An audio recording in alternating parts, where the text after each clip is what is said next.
Video will go through the USA question 5.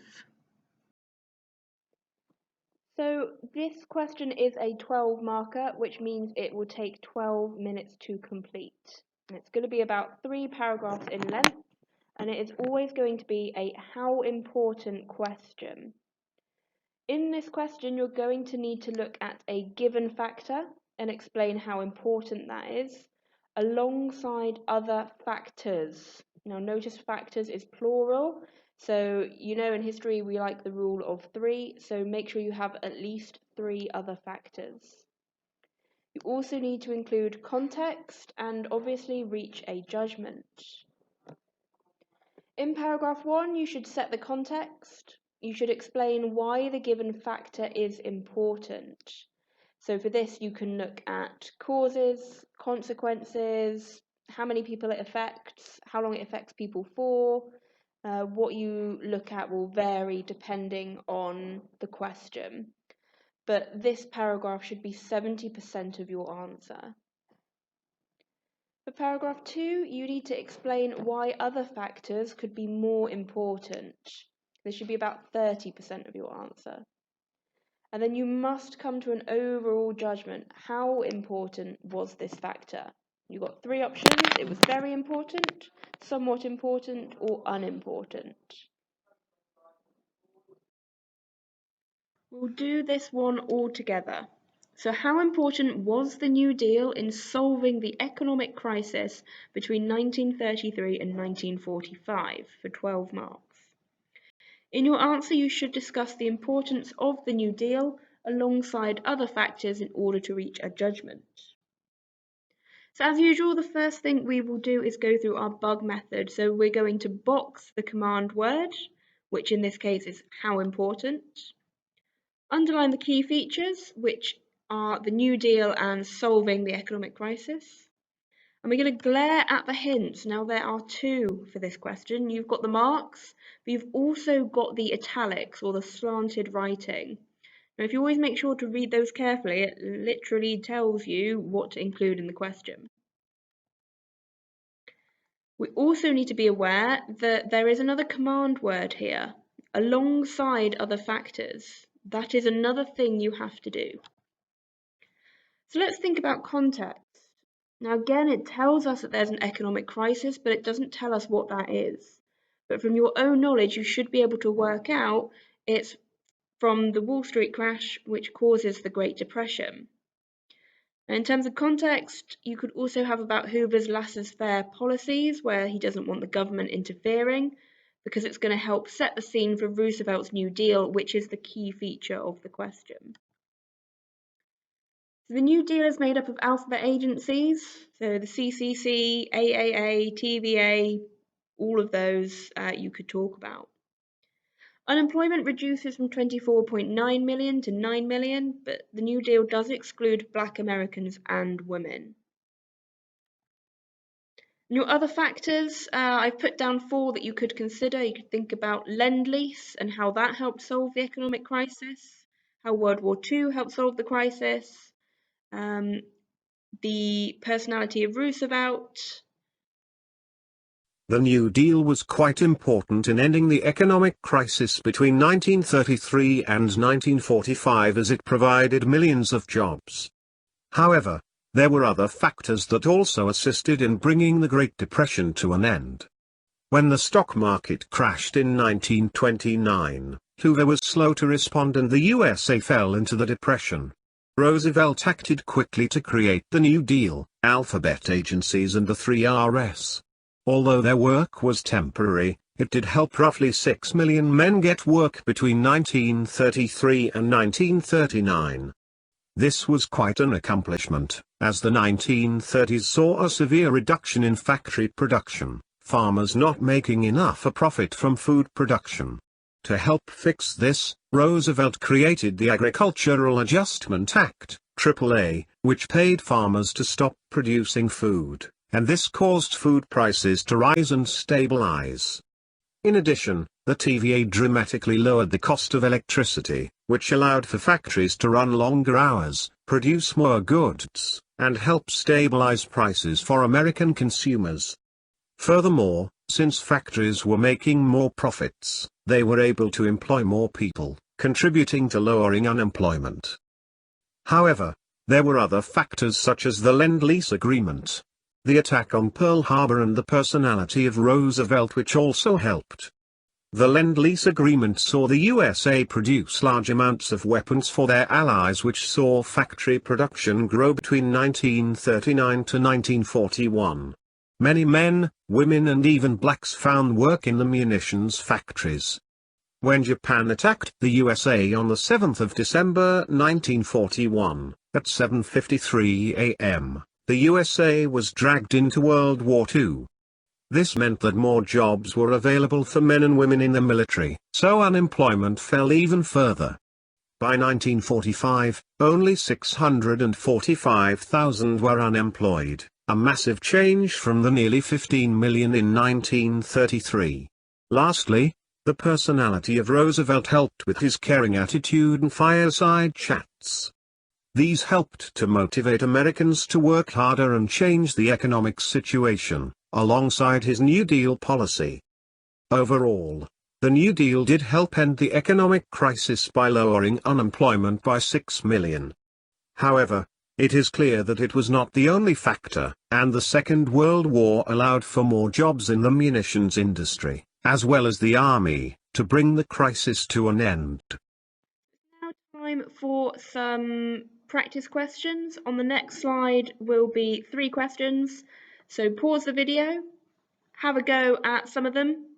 Then there will be a mark scheme for you to look at, and then finally it will go through the answers for you to add anything you would like.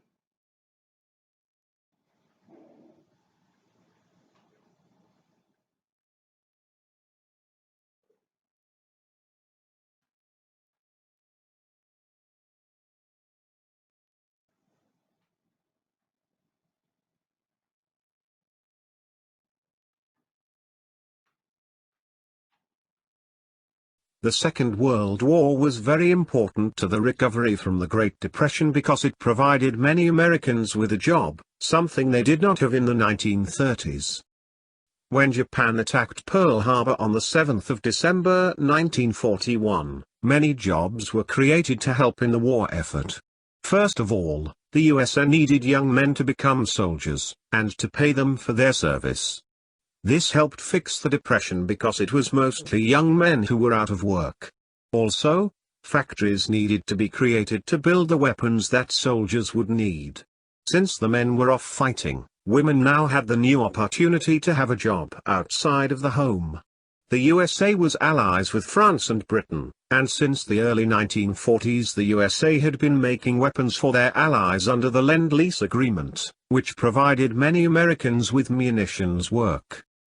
There were other factors that helped to end the Depression, such as the New Deal and the contributions of Roosevelt. The New Deal was Roosevelt's plan, and through the 3 Rs he could rebuild the economy. Under the New Deal, agencies such as the TVA provided countless jobs through the creation of hydroelectric dams, lowering electricity costs and encouraging factory production. The New Deal lowered unemployment from 12 million to 3 million by 1939. Roosevelt himself was also a factor. His leadership and fireside chats were important in motivating Americans to fix the crisis and not rely on the government. Although the New Deal did help, it was the Second World War which ultimately ended the crisis, bringing unemployment down to 650,000 by 1945. Without World War II and the factory work it provided, the Great Depression may not have ended as quickly as it did. The Montgomery Bus Boycott was a very important event in the struggle for civil rights.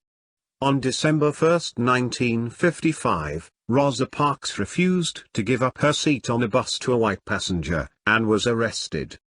This sparked an uproar from blacks all over the USA, and for 381 days they refused to use the buses in Montgomery, Alabama. The bus company was losing profits, so they decided to desegregate buses to encourage blacks to take the bus again.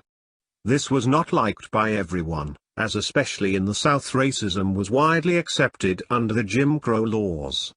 It was believed by many that blacks and whites should not interact in public, and should have their own separate but equal facilities. Many would argue that the bus boycott was the spark that began the civil rights movement, and to a degree this is correct. But there are other factors that were very important in the struggle for equal rights. Civil rights movement was also assisted by the contributions of blacks during World War II and individuals such as Martin Luther King, Malcolm X, and John F. Kennedy. During World War II, the Double Victory campaign saw black soldiers fight against racism in the USA, and victory over the Nazis. The Red Tails were a group of fighter pilots that earned much respect from their white counterparts, respect they hoped would be felt by white Americans too. Martin Luther King and Malcolm X also played a big part in the struggle for civil rights, by giving speeches, raising the esteem of blacks, and working with politicians for support. John F. Kennedy also helped in the struggle for civil rights by his interest in helping King pass the Civil Rights Act, despite opposition from Congress. The bus boycott could be seen as the spark which kicked off the civil rights movement, eventually leading to the fame of Martin Luther King. However, it cannot be ignored the impact that King, Malcolm X and John F. Kennedy had in furthering the cause originally set out by Rosa Parks in the bus boycott. Martin Luther King was very important in improving lives of blacks between 1955 to 1965 through his contributions to the civil rights movement. In the early 1950s, much of the USA was segregated under the Jim Crow laws, and blacks found it extremely difficult to improve their own situation. Schools, public services and the army were segregated under the separate but equal doctrine, and services for blacks were always worse than those for whites. Martin Luther King rose to prominence when he assisted in the Montgomery Bus Boycott alongside Rosa Parks, refusing to ride the buses for 381 days, and finally led to the full desegregation of buses in Montgomery, Alabama. Throughout the early 1960s, Martin Luther King, with the support of the NAACP and other civil rights leaders, continued to campaign peacefully for equal rights. Major events included the Birmingham March and the March on Washington. Martin Luther King was arrested at the Birmingham March in 1963 and put in jail. There, he wrote the letter from Birmingham jail, creating even more support for the civil rights movement from both blacks and whites. Later the same year, the March on Washington was held, where King delivered his famous "I Have a Dream" speech. All of these actions eventually led to the signing of the Civil Rights Act in 1964, declaring both blacks and whites equal under the law. In 1965, the Voting Rights Act was passed to eliminate barriers stopping black Americans from voting. Black lives were also improved by the contributions of Malcolm X, Thurgood Marshall and Rosa Parks, although their contributions were not as important as King's. Malcolm X helped in civil rights by giving speeches, raising the esteem of blacks, and working with politicians for support. However, his violent approach was not always welcomed. Rosa Parks kicked off the civil rights movement with the bus boycott, and with the help of King turned the boycott into a national movement. Thurgood Marshall, a talented lawyer, fought for rights in the Brown v. Topeka case, leading to the desegregation of schools in 1954. Martin Luther King was very important to improving black lives between 1955 and 1965. His tireless efforts in the bus boycott, peaceful campaigning, and the marches in Birmingham and Washington all led to the signing of the Civil Rights Act and Voting Rights Act, declaring blacks and whites equal under the law.